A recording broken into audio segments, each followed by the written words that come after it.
Olá, é um prazer ajudá-lo com nossos serviços de voz. Escolha a voz que mais combina com você e vamos juntos criar algo especial. Comenta aí quantos anos você tem ou de onde você está assistindo, se você faria o mesmo que eu fiz. E claro, já deixa o like e se inscreve para acompanhar mais histórias de família que mostram o que acontece quando o amor e o orgulho entram em guerra. Meu nome é Maria Ferreira, tenho 60 anos, sou viúva e mãe solo de uma única filha. Cresci trabalhando duro nos bairros simples de São Paulo, sempre acreditando que dignidade é tudo que uma mulher tem de verdade. Minha filha Marina sempre foi meu maior orgulho, inteligente, doce, cheia de sonhos. Quando ela conheceu Ricardo Vilar, um rapaz de família rica e tradicional, achei que finalmente o destino tinha sorrido para ela. Mas bastou um jantar com a futura sogra para eu perceber que riqueza pode vir acompanhada de veneno. E naquela noite do casamento, diante de todos, entendi que minha filha estava prestes a entrar em uma vida onde o amor vinha com coleiras invisíveis. E foi ali que tomei a decisão que mudaria tudo. Olá, é um prazer ajudá-lo com nossos serviços de voz. Escolha a voz que mais combina com você e vamos juntos criar algo especial. Caminhava pela casa como se tivesse encontrado uma nova luz, e por alguns segundos eu desejei que essa luz fosse real, forte, e que não apagasse com o tempo como tantas outras vezes acontece na vida. Quando ela me contou que o nome dele era Ricardo Vilar, eu não dei muita importância. Em São Paulo existem muitos Villars, muitos sobrenomes fortes que falam por si, antes mesmo que a pessoa abra a boca. Mas então ela disse: Mãe, a família dele é bem conhecida. Eles têm uma história longa no bairro nobre onde moram.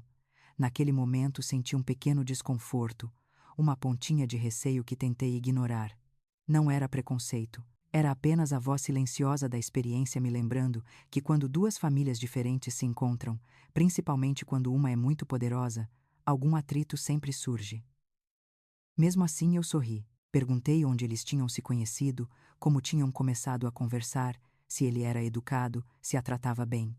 Marina respondeu a todas as perguntas com entusiasmo. Disse que ele era gentil, atencioso, que a fazia se sentir especial, e eu quis acreditar em cada palavra, porque durante anos minha filha lutou para construir uma vida digna após a morte do pai, e nada no mundo me deixava mais feliz do que ver lá finalmente amada. O problema é que o amor às vezes chega mascarado.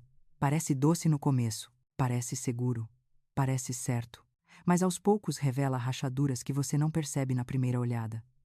Só que naquela época eu ainda não sabia disso. Ou talvez eu soubesse, mas não queria admitir. Porque Marina estava feliz, e a felicidade da minha filha sempre foi meu ponto fraco. As semanas seguintes foram como um sonho para ela. Ricardo a levava para jantar em lugares que eu nunca poderia pagar.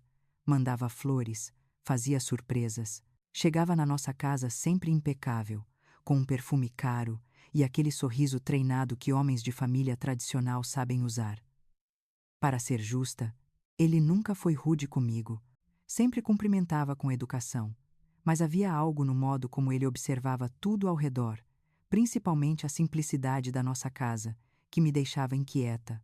Um tipo de julgamento silencioso, escondido atrás da polidez. Quando chegou o dia de conhecer a família dele, eu tentei encorajar Marina. Disse que tudo daria certo, que sogras são complicadas mesmo, que era normal haver certa tensão no começo. Mas a verdade é que eu já estava nervosa antes mesmo de sair de casa. E minha intuição só piorou quando chegamos ao café elegante em Jardins e a mãe de Ricardo, Dona Conceição Vilar, fez questão de nos deixar esperando por meia hora. Eu estava acostumada a atrasos. Na vida real, atrasos acontecem. Mas o atraso dela não era casual. Era calculado. Entrou com óculos enormes, roupas de grife e um sorriso que não chegava aos olhos. Se aproximou da mesa como quem faz um favor e disse: Me desculpem. Meu motorista se confundiu com o endereço. Engraçado, porque ela sequer olhou nos meus olhos quando falou isso. E ainda mais curioso, ela não perguntou meu nome. Apenas me chamou de mãe da Marina. Como se eu não tivesse identidade além disso. Durante o encontro quase inteiro, ela falou como se estivesse discursando para uma plateia invisível. Falou sobre viagens internacionais, sobre festas beneficentes, sobre os desafios de manter tradições em uma sociedade moderna. Falou de tudo, menos de Marina, como se minha filha fosse apenas uma peça decorativa ao lado do filho dela. Ricardo, sentado ao lado, sorria de forma automática. Não parecia notar o tom condescendente da mãe, ou talvez estivesse tão acostumado que nem percebia mais. Quando saímos daquele café, Marina estava radiante. Disse que Dona Conceição tinha gostado dela. Eu olhei para minha filha e percebi que ela tinha escolhido interpretar a situação do jeito mais generoso possível. O amor faz isso. Ele coloca filtros, ele suaviza pontas afiadas, ele transforma veneno em mel. E como mãe, ver Marina tão feliz me desarmou. Eu não queria destruir aquela euforia. Não naquela fase. O tempo passou. Os encontros se tornaram mais frequentes. A relação ficou séria. E então veio o pedido de casamento. Quando Marina entrou em casa com aquele anel brilhando no dedo, parecia uma menina novamente. Ela tremia de felicidade. Me abraçou com força. Eu chorei, o tipo de choro que mistura alegria e medo. Porque casamento é uma porta que se abre, mas também é uma porta que se fecha. E eu sabia que, ao entrar por ela, Marina estaria deixando para trás uma parte da vida que sempre compartilhamos só nós duas. Mas eu também sabia de outra coisa. A família de Ricardo era poderosa, não era só riqueza. Era influência, era visão de mundo. Um tipo de educação que ensina que existem pessoas que mandam e pessoas que obedecem. Pessoas que possuem e pessoas que servem. E eu temia que Marina, tão doce, tão bondosa, não percebesse esse abismo até ser tarde demais. Foi então que um acontecimento aparentemente pequeno acendeu a primeira luz vermelha. Marina chegou em casa abatida, quase em silêncio. Sentou-se à mesa como fazia quando criança e tinha medo de contar algo. Perguntei o que aconteceu. Ela respirou fundo e disse que Dona Conceição comentou que Marina precisava aprender a cozinhar melhor, porque na família deles havia padrões. Quando perguntei como Ricardo reagiu, Marina respondeu que ele riu e concordou. Aquilo me atingiu como um golpe lento e pesado, não pelo comentário em si, mas pela naturalidade com que Ricardo validou a mãe. Ali, pela primeira vez, senti claramente que se Marina dependesse emocionalmente desse homem, acabaria engolindo pequenas humilhações até não reconhecer mais quem era. Aquela noite eu quase não dormi. Fiquei olhando para o teto da minha pequena casa pensando em minha irmã Luciana. Ela também tinha se casado com um homem de família tradicional. 20 anos depois, quando pediu o divórcio, descobriu que não tinha nada. Nada estava em seu nome. Nem a casa onde criou os filhos, nem o carro, nem as contas. Ela voltou para a casa dos nossos pais apenas com 3 crianças e uma mala. Ela me disse uma frase que nunca esqueci. O pior não foi ele me trair. O pior foi descobrir que tudo o que eu tinha era emprestado. Essa lembrança voltou com força, forte demais para ser ignorada. E foi naquele momento que decidi que Marina jamais passaria pelo que minha irmã passou. Não enquanto eu estivesse viva, mas como protegê-la sem que ela se sentisse controlada. Como alertá-la sem destruir a alegria que ela sentia. Como evitar o pior sem me tornar invasiva. Pensei durante dias, ponderei todas as possibilidades. Criar para ela um refúgio, um lugar que fosse dela, somente dela, um lugar onde ela pudesse se levantar caso o mundo desabasse ao redor. Com esse pensamento, comecei uma jornada silenciosa. Trabalhei horas extras. Aceitei um segundo emprego no fim de semana, vendi o pouco que eu tinha de valor sentimental. Não contei nada a ninguém. Nem mesmo a Marina. Eu queria que fosse uma surpresa. Mas mais do que isso, eu queria que fosse uma arma invisível contra qualquer futuro que tentasse quebrar minha filha. Visitei várias casas até encontrar aquela que fez meu coração acelerar. Um pequeno imóvel de 3 quartos em uma rua tranquila de São Paulo, um jardim modesto, uma fonte simples, paredes cobertas por bougainville rosadas. Um lugar que tinha cheiro de recomeço. Sorri quando entrei. Era ali. A casa onde minha filha teria um chão firme se algum dia precisasse fugir de um destino cruel.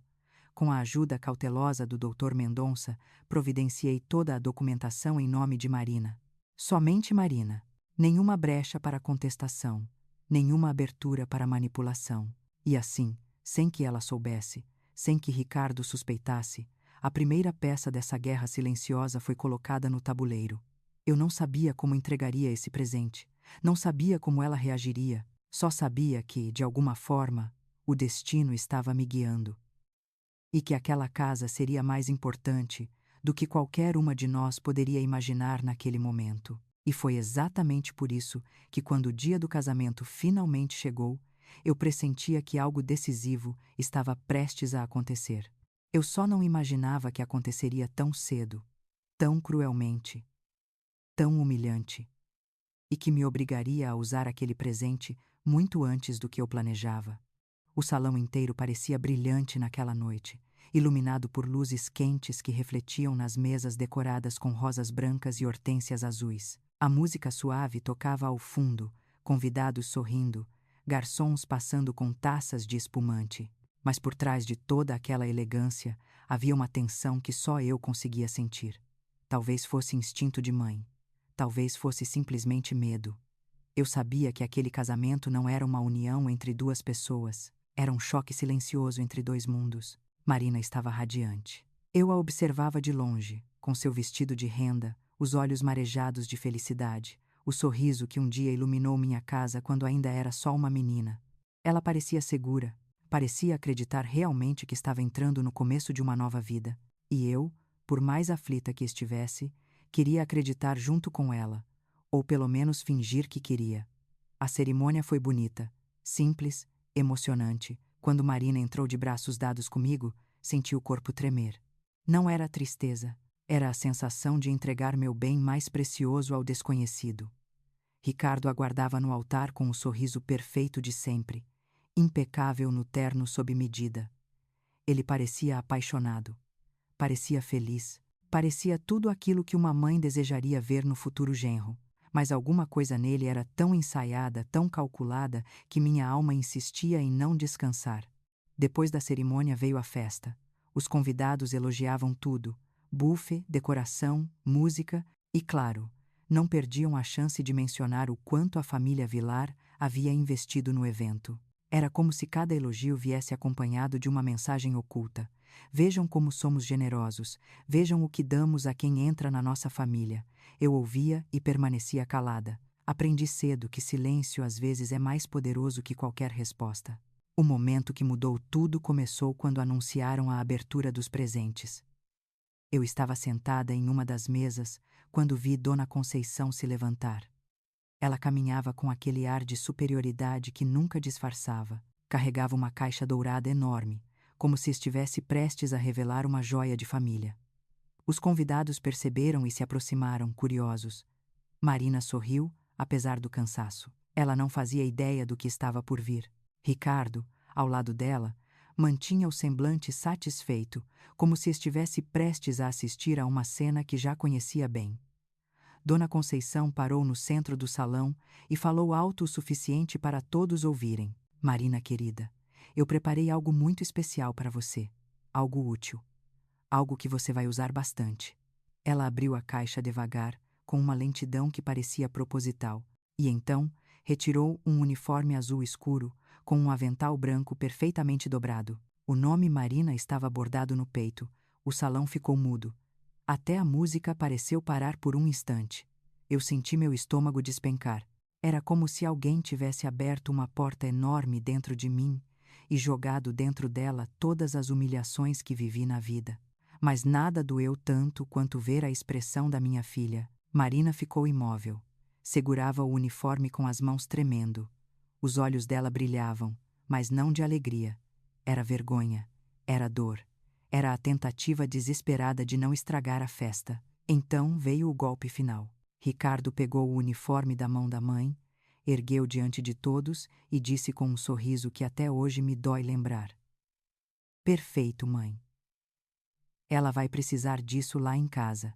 As mulheres da mesa de Dona Conceição riram baixo, escondendo a boca atrás das taças. Mas eu ouvi, cada risadinha entrando no meu peito como faca de ponta fina.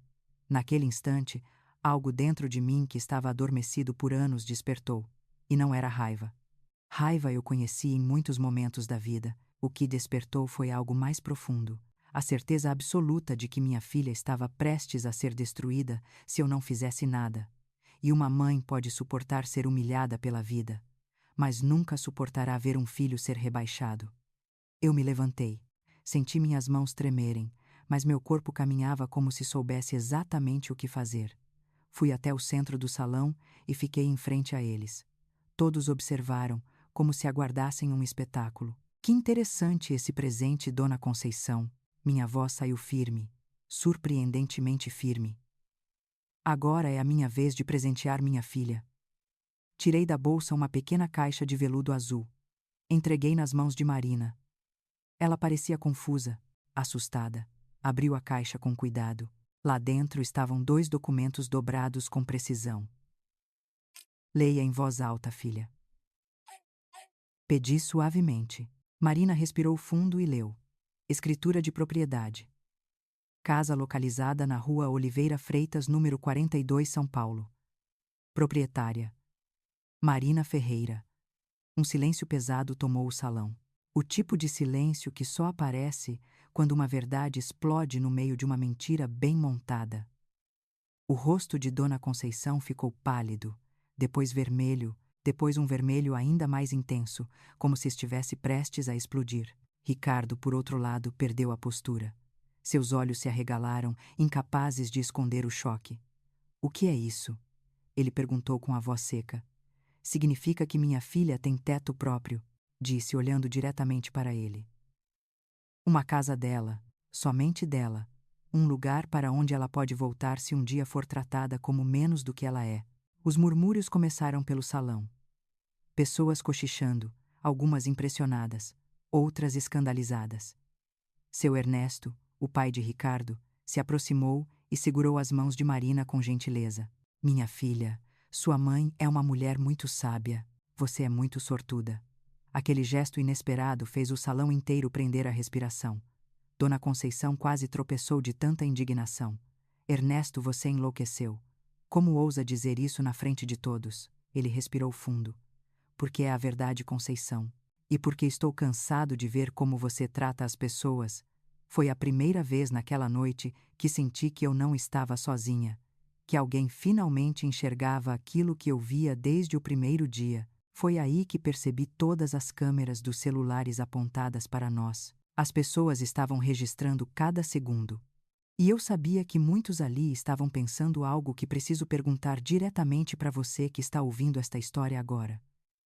Se fosse você no meu lugar, você teria ficado calado, ou teria feito o que eu fiz? Se você teria levantado para defender alguém que ama, comenta aí sua idade ou de onde você está assistindo.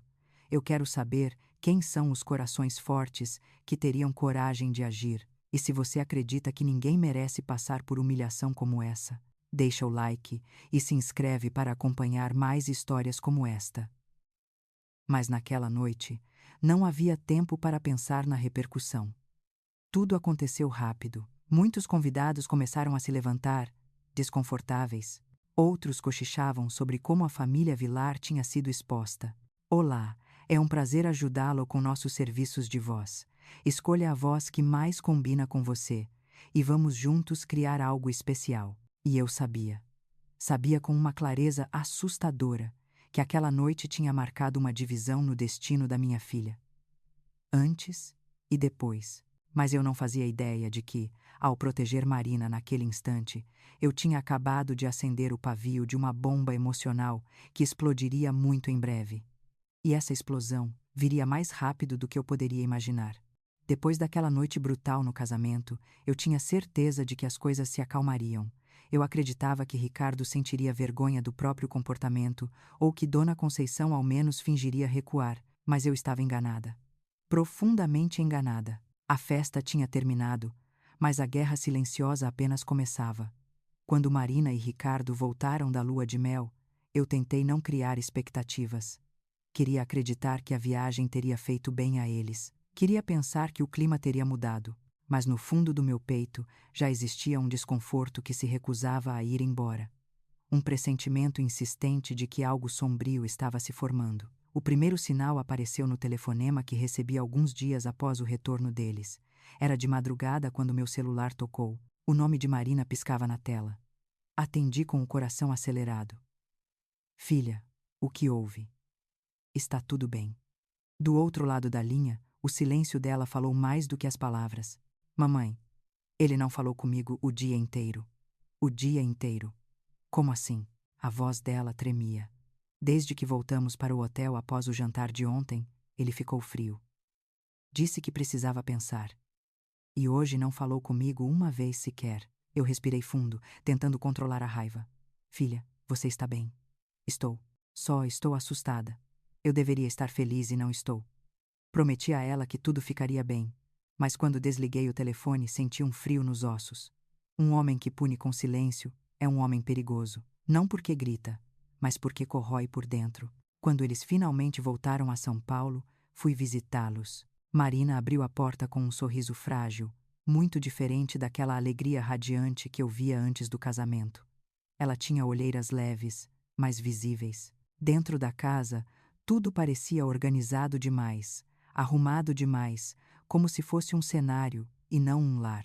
Ricardo apareceu na sala logo depois, educado, mas com um ar de alguém que escondia algo sob a polidez. Olá, Dona Maria. Como vai? Bem, Ricardo. E você? Ele apenas sorriu. Estou ótimo. Aquela conversa, tão simples e tão vazia, me deixou inquieta. E a inquietação aumentou quando percebi que a casa não tinha nada da personalidade de Marina. Nada da cor que ela sempre gostou. Nada das plantas que costumava espalhar pela sala. Nada dos livros que a acompanhavam desde a faculdade. Tudo parecia escolhido por outra pessoa, e eu logo descobriria quem. Com o passar das semanas, Marina começou a se afastar das amigas. Larissa, sua melhor amiga desde a infância, me ligou preocupada. Dona Maria. A Marina não responde minhas mensagens. A última vez que a vi, o Ricardo apareceu imediatamente e a levou embora. Parecia irritado, parecia controlando. Essas palavras ficaram girando na minha cabeça. Eu sabia que algo estava errado, mas Marina tentava esconder. Cada vez que eu perguntava, ela respondia o mesmo. Estou bem, mãe.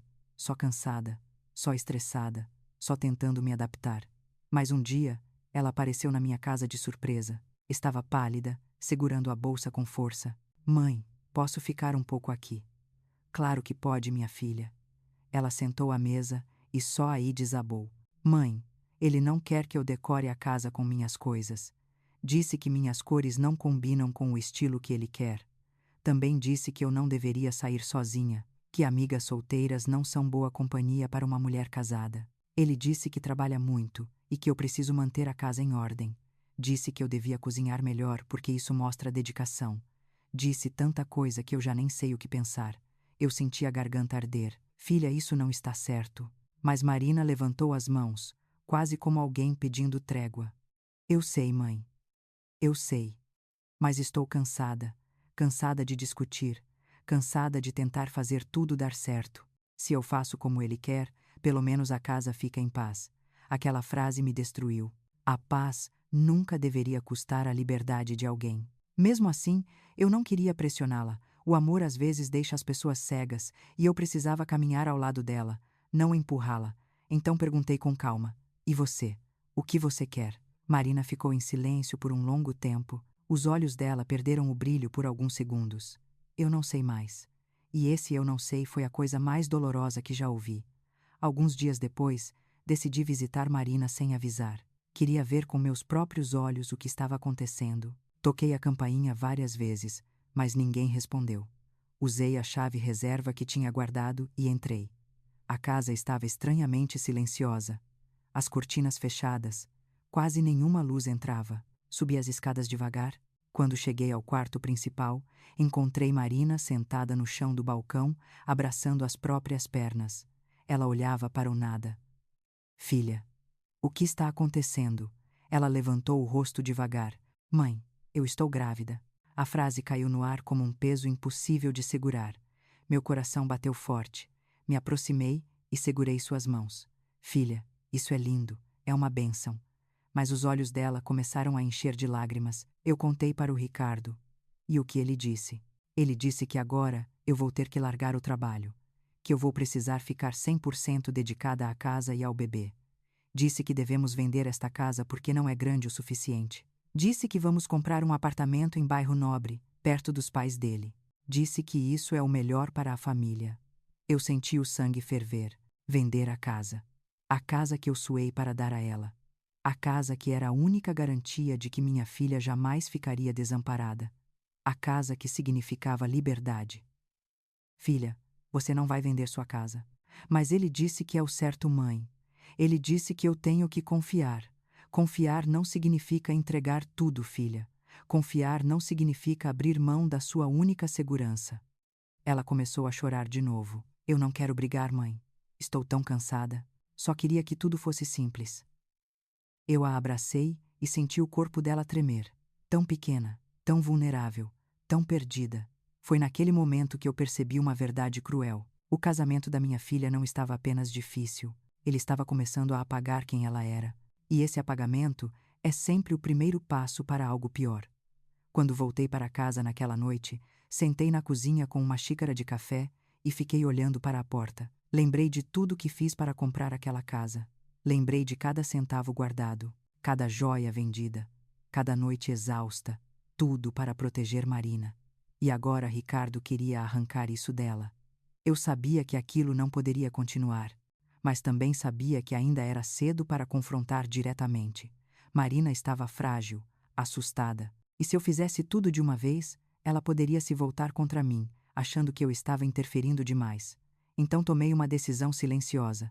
Eu ficaria perto, muito perto, observando cada movimento, cada mudança de comportamento, cada sinal. Sabia que algo estava se movendo por baixo da superfície. Algo sombrio. Algo que eu não conseguia ainda nomear. Mas estava ali. E eu também sabia que quando esse algo finalmente aparecesse, eu precisaria estar pronta. Por ela, pelo bebê. E pela promessa que fiz a mim mesma de que minha filha nunca enfrentaria o destino cruel de tantas mulheres que perderam tudo em silêncio. Mal sabia eu que essa escuridão chegaria muito antes do que eu imaginava. E quando ela chegasse, não daria tempo de respirar. Nos dias que seguiram a revelação da gravidez, o medo passou a morar dentro de mim, feito um visitante silencioso que nunca vai embora. Eu tentava parecer forte na frente de Marina, mas quando chegava em casa e fechava a porta, sentia o peso do mundo cair sobre meus ombros. Sabia que algo ainda mais grave estava prestes a acontecer.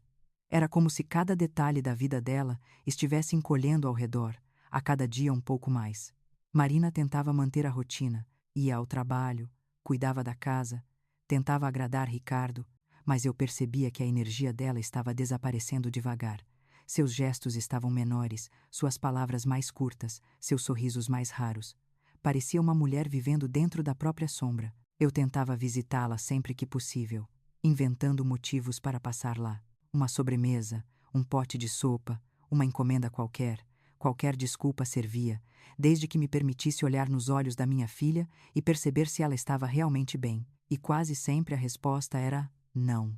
Numa dessas visitas, encontrei Marina dobrando roupas no quarto. Dobrar roupas. Um gesto simples. Mas a forma como ela fazia aquilo dizia tudo. Os movimentos lentos demais, o olhar sem foco, a respiração curta, ela parecia uma máquina programada para funcionar sem reclamar. Filha, está tudo bem. Ela ergueu os olhos e tentou sorrir. Está sim, mãe. Só estou cansada. Mas eu não acreditava. Cansaço não muda o jeito de uma mulher olhar para o próprio futuro. Cansaço não apaga sonhos. Cansaço não quebra uma pessoa por dentro. Com o passar das semanas, notei algo ainda mais inquietante. Marina tinha começado a pedir permissão para coisas simples. Posso ver a Larissa. Posso ir ao mercado. Posso comprar algo para o bebê. Mas ela dizia isso sem perceber, como se pedir fosse natural, como se fosse regra, como se não houvesse outra forma de existir dentro daquela casa. E Ricardo, cada vez mais frio, cada vez mais calculista, alimentava esse controle com um falso discurso de proteção. Você está grávida. Não pode se esforçar tanto. Não pode sair sozinha. Não pode se estressar. Eu cuido de tudo. Eu decido o que é melhor. A palavra eu começava a dominar a casa inteira. Até que um dia Marina me ligou chorando. Mãe, ele verificou meu celular. Ele disse que eu estava falando demais com você. Disse que eu estou deixando a família dele desconfortável. Disse que eu estou criando intrigas. Ele apagou algumas mensagens. Disse que não preciso falar com ninguém sobre o que acontece aqui. Meu coração despencou. Controle é assim, não chega de uma vez. Ele vem aos poucos. Uma crítica, um comentário, uma restrição, um silêncio, Um medo. E quando você percebe, já está presa. Dessa vez, eu não consegui conter minha indignação. Filha, isso é abuso. Você precisa reagir. Marina enxugou as lágrimas e respondeu algo que me destruiu profundamente. Mãe, eu só quero evitar brigas. Quero que o bebê nasça em paz. Foi nesse momento que percebi de verdade a profundidade do buraco em que minha filha estava caindo. Ela não lutava mais por si, só lutava por sobrevivência. Poucos dias depois, seu Ernesto me ligou. A voz dele estava cansada, carregada de uma tristeza que eu reconheci imediatamente.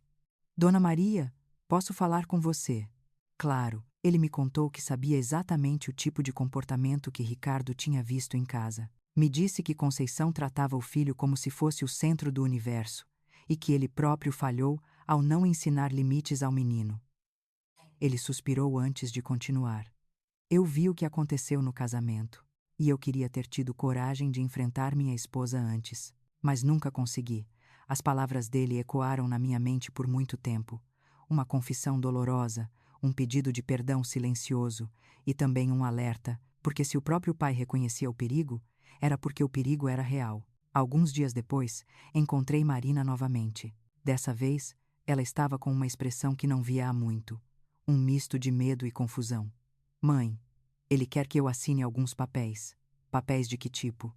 Não sei. Ele disse que era só para facilitar a venda da casa depois. Que isso é melhor para nós três, para a família.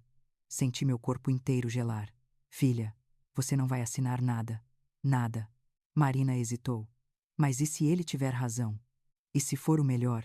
E se morar perto da mãe dele for mais prático? E se eu estiver exagerando? Filha, Ricardo quer que você abra mão da única coisa que te protege. Ele quer controlar até o teto que vai estar sobre a sua cabeça. Mas Marina estava quebrada, tão quebrada que já não sabia mais distinguir proteção de manipulação. No dia seguinte, fui até o antigo escritório do Dr. Mendonça. Contei a ele tudo, cada detalhe. Ele me ouviu com paciência, anotando com seriedade. Quando terminei, ele respirou fundo e disse: Dona Maria, sua filha está em risco emocional, mas juridicamente ela está protegida. Essa casa está 100% no nome dela, e os documentos que ele mostrou são apenas uma carta de intenção. Nada tem validade, tudo pode ser cancelado.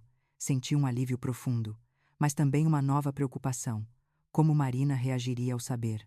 Ela estava tão frágil que qualquer confronto poderia piorar as coisas.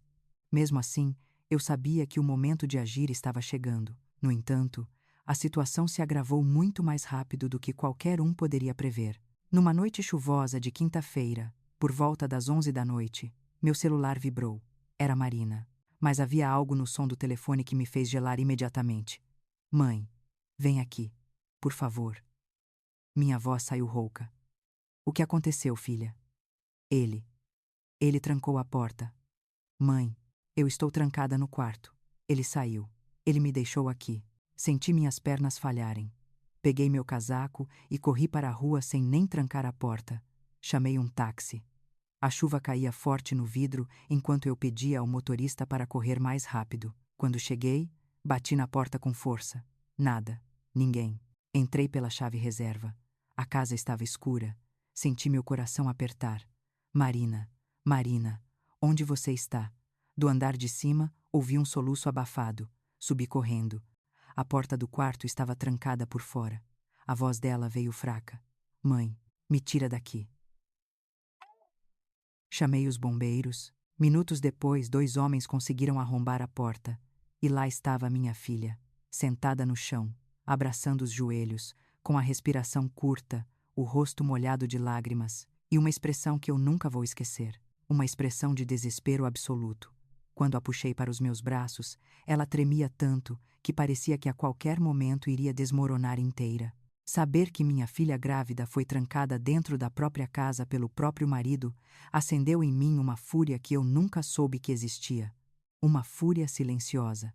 A temperatura exata onde amor vira coragem. Eu respirei fundo e decidi naquele instante que não havia mais volta. Não havia mais conversa. Não havia mais tentativa de agradar. Não havia mais esperança de que Ricardo fosse mudar. Ele tinha passado de todos os limites. E agora eu faria o que fosse necessário para tirar Marina daquele abismo. Mas o que eu ainda não sabia naquela noite é que o pior ainda estava por vir, porque quando a porta daquele quarto foi arrombada, não foi apenas a tranca de ferro que caiu. Foram também as máscaras, as mentiras, as desculpas, e ao cair, elas revelaram um inimigo muito mais perigoso do que eu imaginava. Depois da noite em que encontrei Marina trancada dentro do próprio quarto, eu percebi que não podia mais hesitar. Não havia mais espaço para dúvidas, nem para medo, nem para esperança ingênua. Ricardo tinha atravessado uma linha que não podia ser desfeita. Não era mais apenas controle emocional. Era cárcere, era violação, era violência na sua forma mais clara. Levei Marina para minha casa naquela mesma madrugada. Ela caminhava devagar, os olhos ainda marejados, o corpo trêmulo. Eu fiz uma cama improvisada na sala, preparei um chá morno e deixei uma luz pequena acesa, como se o brilho fraco pudesse afastar qualquer sombra que ainda tentasse alcançar. Quando finalmente adormeceu, eu a observei por alguns minutos. Nunca a tinha visto tão frágil, tão quebrada, tão distante de quem sempre foi. Passei a noite acordada. A cena dela sentada no chão do quarto, com a porta trancada por fora, se repetia continuamente na minha mente. Como alguém pode fazer isso com a própria esposa? Com uma mulher grávida? Com alguém que diz amar? Enquanto o mundo dormia, eu fui juntando cada pedaço da minha força. Amanheci decidida. O tempo de esperar tinha acabado.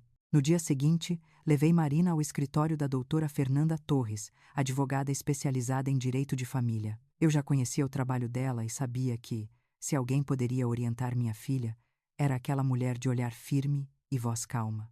Quando entramos na sala, Marina mal conseguia falar. Estava envergonhada, com medo, como se tudo aquilo fosse culpa dela.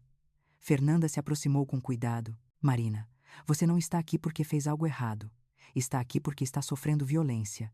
E isso precisa parar. Marina tentou sorrir, mas sua voz quebrou ao meio. Ele disse que eu provoquei. Ele falou que eu estava histérica. Ele disse que me deixou lá para eu pensar. Fernanda respirou fundo. Deixar você trancada em um quarto não é disciplina. Não é correção. Não é cuidado. É crime. Crime. Aquela palavra ecoou no ar como um trovão. Crime. Marina fechou os olhos. Suas lágrimas começaram a cair silenciosas, como se apenas naquele momento ela tivesse percebido a gravidade de tudo. A advogada então pediu que Marina contasse desde o começo. Cada episódio, cada humilhação, cada controle, cada tentativa de manipulação. E Marina falou. Falou como quem finalmente abre a represa depois de anos segurando tudo dentro. Contou sobre o silêncio punitivo, sobre as críticas constantes, sobre o isolamento, sobre o medo, sobre os papéis da venda da casa, sobre o quarto trancado, sobre o bebê. Quando terminou, Fernanda estava séria, mas não surpresa. Infelizmente, histórias assim não eram novidade para ela.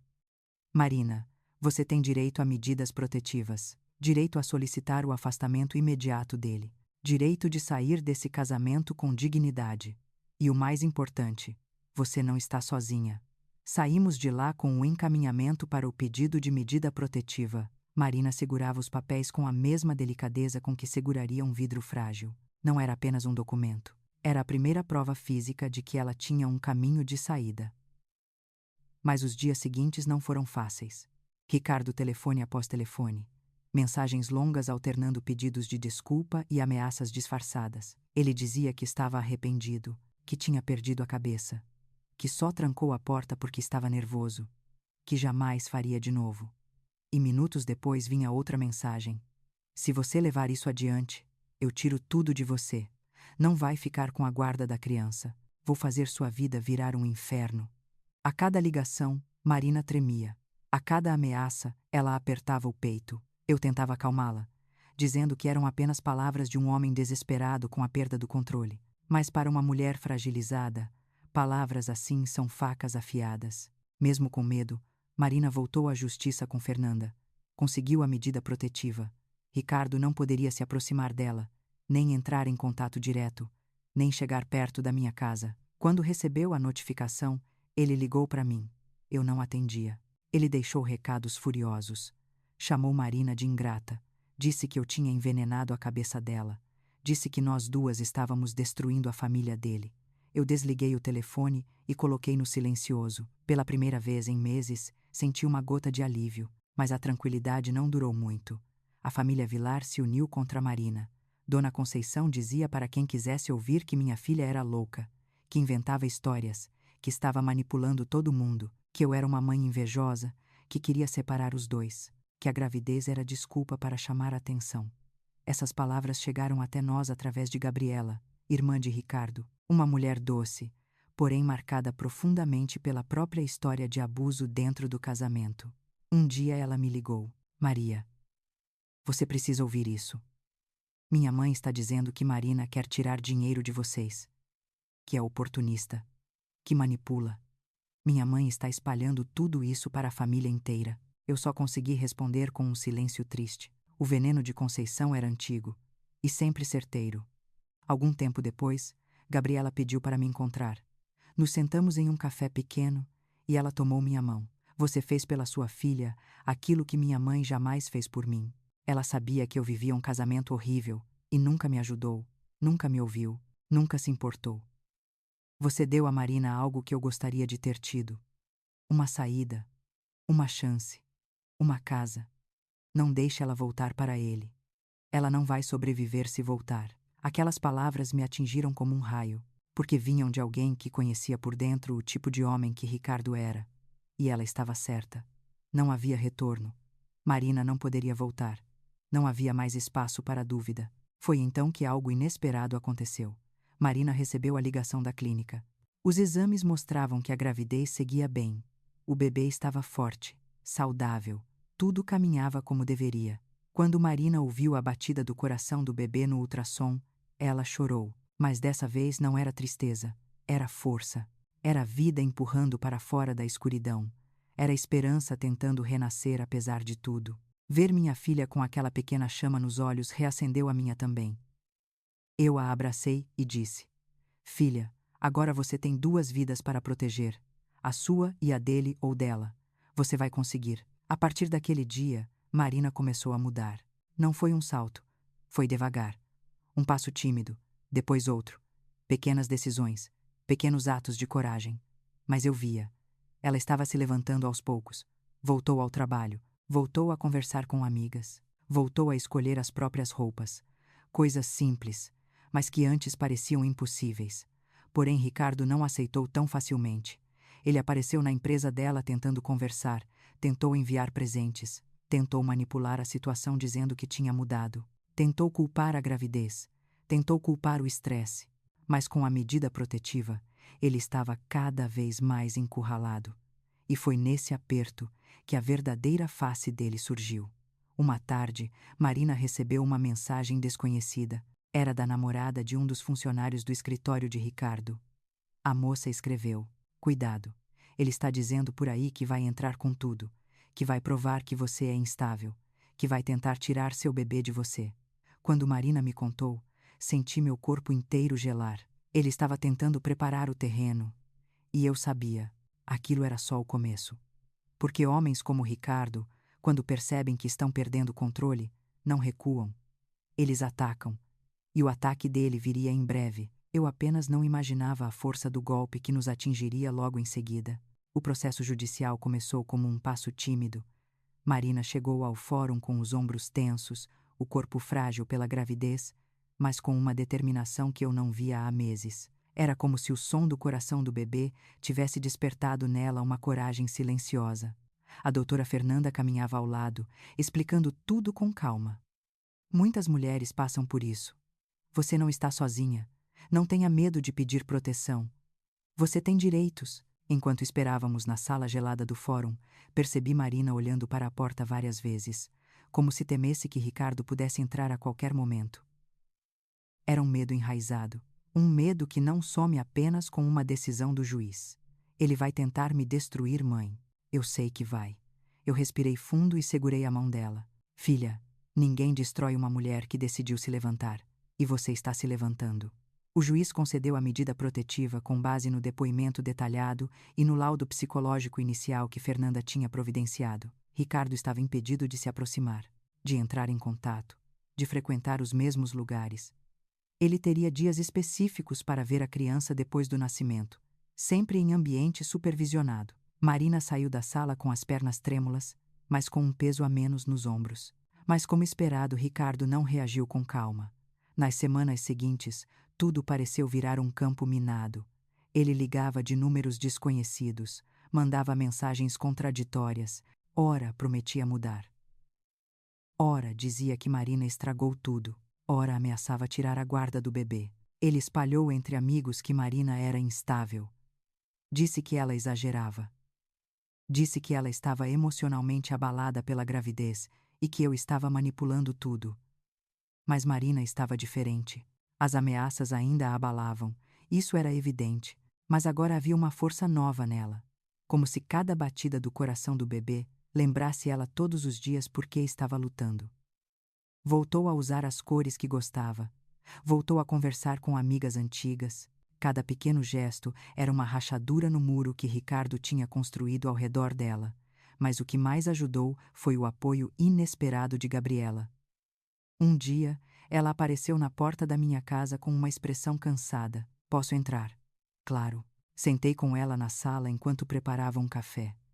Ela parecia mais velha, marcada por anos de um casamento em que não tinha voz. Mas naquele dia, seus olhos tinham algo novo. Determinação. Maria, eu vim pedir perdão por não ter falado antes, por não ter feito nada quando percebi que o Ricardo estava indo pelo mesmo caminho que o meu marido. Eu fiquei calada porque vivi anos sendo controlada e achava que isso era normal, mas ver o que ele fez com a Marina me fez acordar. Ele é perigoso. Ele faz as pessoas duvidarem de si mesmas. Ele faz isso desde menino, e a minha mãe sempre incentivou. As palavras saíam rasgadas, como se Gabriela estivesse libertando uma vida inteira engolida. Ela contou como tinha perdido anos em um casamento com Maurício, como ele controlava suas roupas, suas amizades, seu trabalho, como dizia que ela era incapaz de fazer qualquer coisa sozinha, como a anulou aos poucos até ela não reconhecer mais quem era. Quando ela finalmente se levantou e tentou sair, ele tentou destruir. Lá. Foi na justiça. Disse que ela era instável. Tentou tirar a guarda do filho. Tentou usar o dinheiro e o nome da família para esmagá-la. E Conceição ficou do lado dele. Disse que Gabriela era ingrata. Que ela deveria ficar no casamento para manter as aparências. Mas Gabriela não cedeu. Lembrou que o filho precisava de uma mãe inteira e saiu. Enquanto ela falava, Marina chorava baixinho. Ver que não estava sozinha naquela dor trouxe um alívio estranho e uma força nova. Gabriela então segurou as mãos dela e disse: Marina, você não pode voltar atrás. Você está fazendo o que eu deveria ter feito antes. Saia agora, saia, enquanto ainda tem um pedaço de si mesma para salvar. A partir daquele dia, Gabriela se tornou uma espécie de guardiã silenciosa. Ligava sempre para saber como Marina estava. Orientava sobre o que esperar, sobre como se preparar para as manobras de Ricardo, sobre como proteger emocionalmente o bebê. Era um apoio que nenhuma de nós esperava. As semanas passaram e a barriga de Marina cresceu. Eu nunca esquecerei o dia em que fomos ao ultrassom e ouvimos de novo o coração do bebê. Era um som firme, vivo, uma batida que dizia: estou aqui, lutem por mim. Marina chorou tanto que o médico precisou esperar alguns minutos para continuar o exame. Eu abracei minha filha e senti que aquela vida pequenina estava segurando as duas pela mão. A gestação avançava e a medida protetiva mantinha Ricardo afastado, mas ele não desistia. Mandava presentes caros, cartas longas, e-mails dramáticos. Até flores ele tentou enviar.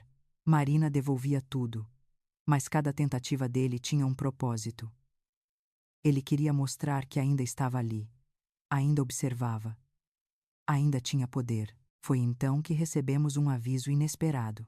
O advogado de Ricardo entrou em contato com a doutora Fernanda. Ele queria contestar a medida protetiva. Argumentou que Marina estava emocionalmente instável, que suas atitudes eram exageradas, que ela tinha reagido demais por conta da gravidez, que estava sendo influenciada por mim, que não havia provas suficientes de perigo. Era exatamente o movimento que temíamos. Fernanda se reuniu com Marina e comigo. Ela estava séria. Ricardo vai tentar tirar sua credibilidade. Ele vai tentar dizer que você está mentindo. Ele vai tentar provar que você está exagerando. Ele vai tentar desestabilizá-la emocionalmente para parecer que você é instável. Isso é comum em casos de abuso psicológico. Precisamos nos preparar. Os olhos de Marina encheram de lágrimas. Eu não vou conseguir enfrentar ele de novo. Ele sempre me desmonta. Ele sempre me faz duvidar de mim. Fernanda então se inclinou para a frente e disse com firmeza: Marina, você sobreviveu ao pior. Você sobreviveu ao silêncio, à manipulação, à violência, a ser trancada em um quarto, a tudo isso. Não subestime sua própria força. Ele só consegue te desmontar quando você esquece do que viveu. Mas agora você lembra. Agora você sabe quem ele é. Foi a primeira vez que eu vi Marina respirar fundo e erguer o queixo com firmeza. Talvez ela não estivesse totalmente pronta. Talvez estivesse tremendo por dentro. Mas naquele instante, havia uma mulher renascendo. O dia da audiência estava marcado para dali a 2 semanas. E nos dias que antecederam essa data, algo estranho começou a acontecer. Ricardo sumiu. Nenhuma mensagem, nenhuma ligação, nenhuma tentativa de contato, nada. Marina começou a achar que ele tinha desistido, que finalmente tinha aceitado, que tinha recuado. Eu, porém, não confiava nesse silêncio. Quando um homem controlador se cala, normalmente não é porque desistiu, é porque está preparando algo. Na véspera da audiência, recebemos uma ligação inesperada. Era da assistente da doutora Fernanda. Dona Maria, precisamos que vocês venham ao escritório amanhã, antes da audiência. Há informações novas sobre o caso. Precisamos conversar pessoalmente. O coração de Marina disparou. O meu também.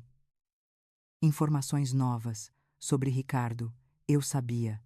Era o silêncio antes da tempestade, e a tempestade chegaria cedo demais. O escritório da doutora Fernanda ficava silencioso naquela manhã, como se até as paredes pressentissem que algo estava prestes a mudar. Marina sentou no sofá com as mãos entrelaçadas sobre a barriga já arredondada, os dedos tremiam levemente.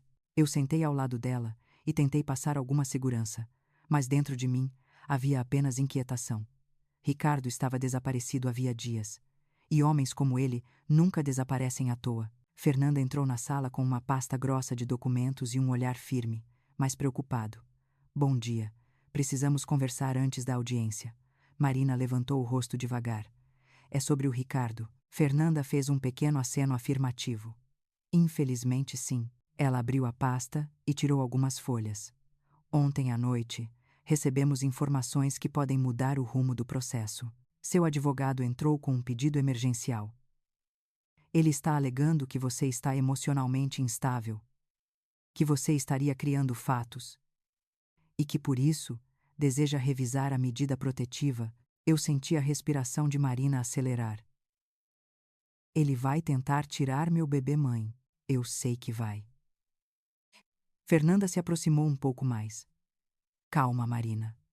Ele pode tentar, mas não tem base. O que ele apresentou não tem provas reais. São apenas argumentos soltos que vamos desmontar. Mas existe algo mais. Algo que vocês precisam saber. Ela colocou outra folha sobre a mesa. Recebemos confirmações de que Ricardo não está desaparecido. Ele viajou. E não viajou sozinho. Marina arregalou os olhos. Como assim? Fernanda inspirou fundo. Ele está em outra cidade com uma mulher, uma funcionária da empresa que ele começou a se envolver meses atrás. Marina levou a mão ao peito como se tivesse levado um golpe físico. Eu vi seu mundo desabar em silêncio. Ela não chorou, não gritou, não se revoltou. Apenas ficou imóvel. Depois de alguns segundos, sua voz saiu baixa. Era isso. Ele estava preparando tudo. Enquanto destruía minha reputação, já estava com outra pessoa.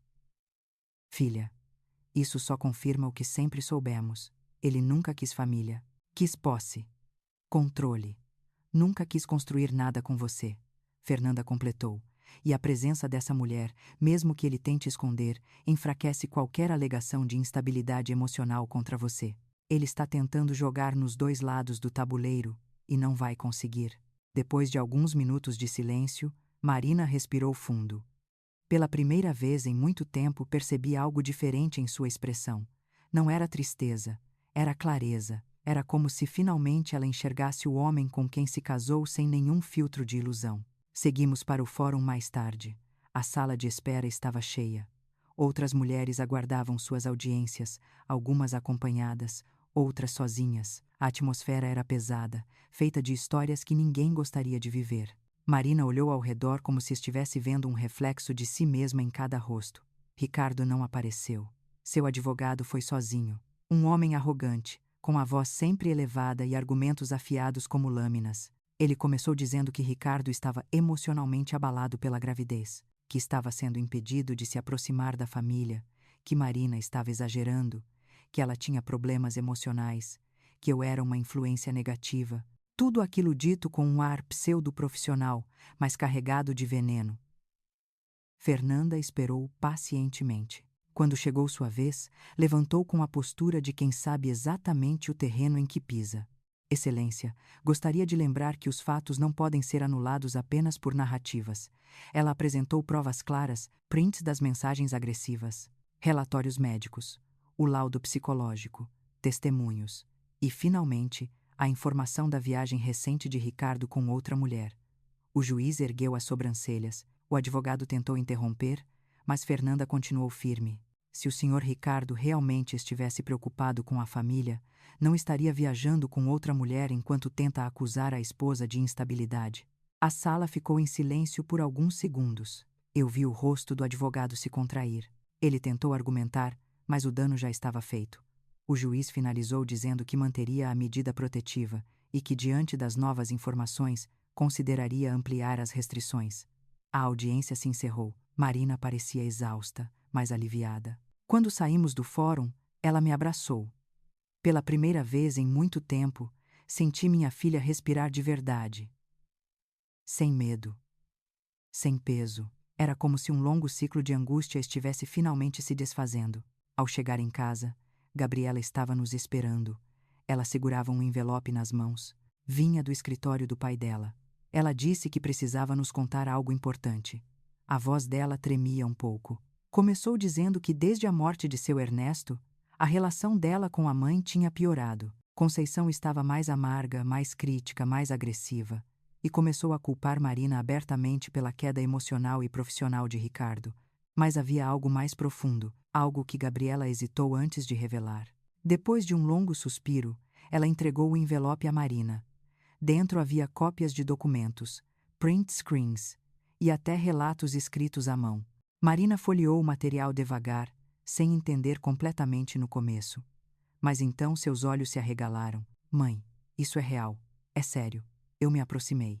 No papel, uma série de registros que mostravam anos de comportamentos abusivos de Ricardo, não apenas com Gabriela, mas com ex-namoradas, colegas de trabalho e até funcionários subordinados. Arquivos que seu Ernesto havia guardado secretamente em um cofre e que agora vinham à tona. Foram denúncias abafadas, advertências internas, comentários de colegas dizendo que Ricardo tinha surtos de raiva, depoimentos descrevendo exatamente os mesmos padrões que Marina havia vivido. Controle, manipulação, silêncio punitivo, gritos, humilhações e, em alguns casos, agressões verbais graves. Marina levou a mão à boca. Então ele sempre foi assim. Sempre. Eu nunca tive chance. Gabriela chorou. Minha irmã o protegeu a vida inteira. Ele cresceu acreditando que todas as mulheres existiam para servi-lo. Eu encontrei esses documentos depois da morte do meu pai. Ele estava juntando tudo para confrontar Ricardo, mas morreu antes de conseguir. O peso daquela revelação caiu sobre todas nós. A narrativa não era mais sobre um casamento que deu errado. Era sobre um homem que passou a vida inteira destruindo o mundo emocional das mulheres ao redor dele, e sobre uma mãe, Conceição, que alimentou esse monstro. Marina ficou em silêncio por um longo tempo. Depois levantou a cabeça com uma firmeza que eu nunca tinha visto. Eu vou proteger meu filho. Eu vou proteger minha vida. E vou fazer o que meu sogro não conseguiu fazer.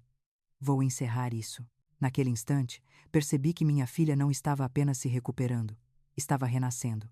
Não como a Marina frágil que deixou o altar no dia do casamento, mas como uma mulher inteira, forte e finalmente consciente do próprio valor.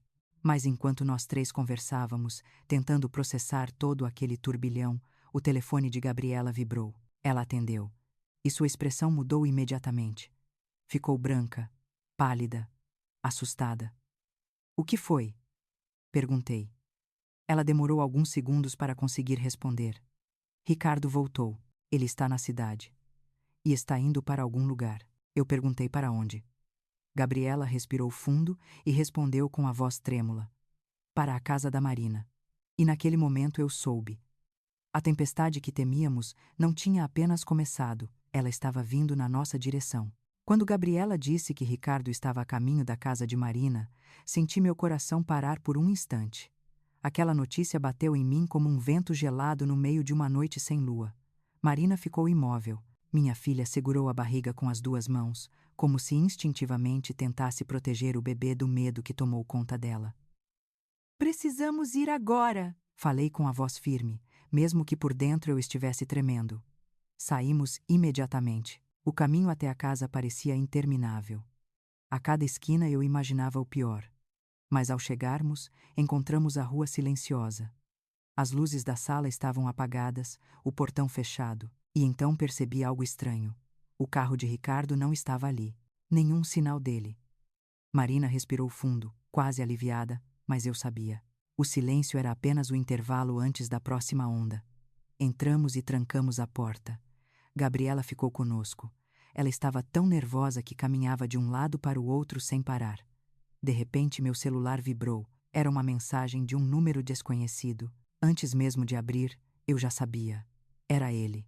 A mensagem dizia apenas: "Vocês acham que podem me impedir de ver o que é meu?" Eu imediatamente mostrei para Gabriela. Ela ficou pálida. Ele está vigiando vocês. Ele está por perto. Marina sentou no sofá, levando uma das mãos ao peito. Eu vi nos olhos dela uma luta interna, medo, raiva e algo ainda mais forte. Coragem. O resto da noite foi um borrão. A polícia foi chamada. Um boletim rápido foi registrado. Eles patrulharam a rua por algumas horas, mas Ricardo não apareceu. Não fez barulho. Não tocou a campainha. Nada. Era como se estivesse jogando um jogo psicológico, movido pelo prazer de ver Marina inquieta. E isso deixou claro para mim que a batalha final não seria física, seria emocional, seria na mente e na alma. Nos dias seguintes, Marina permaneceu em casa comigo. Ela evitava sair sozinha.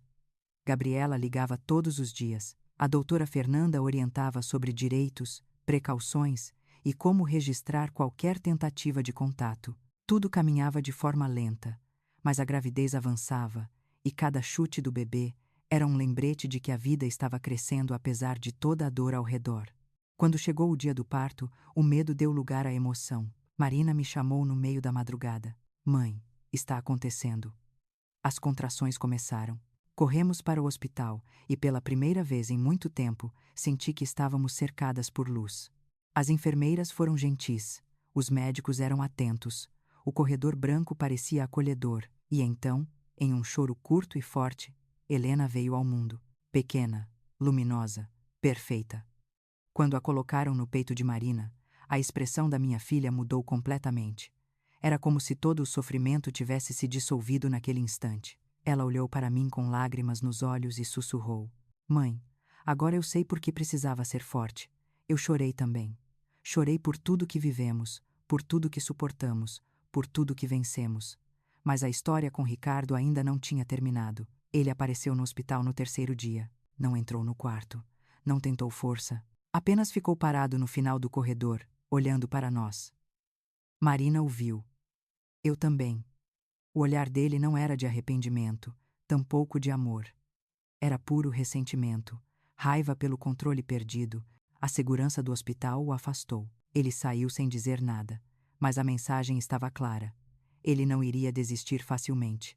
De volta à casa, Marina entrou em uma nova fase. Os primeiros meses com Helena foram intensos. Noites mal dormidas, mamadas, choros, rotinas, e ao mesmo tempo, uma força nova nasceu dentro dela. Ela começou a se olhar no espelho sem medo, começou a sorrir mais, começou a falar mais firme, começou a caminhar com postura de quem sabe que sobreviveu ao pior. Eu via minha filha renascer. Não era o renascimento abrupto das novelas. Era algo gradual, profundo, real. E esse renascimento ficou ainda mais evidente quando ela decidiu retomar a vida profissional. Não foi fácil.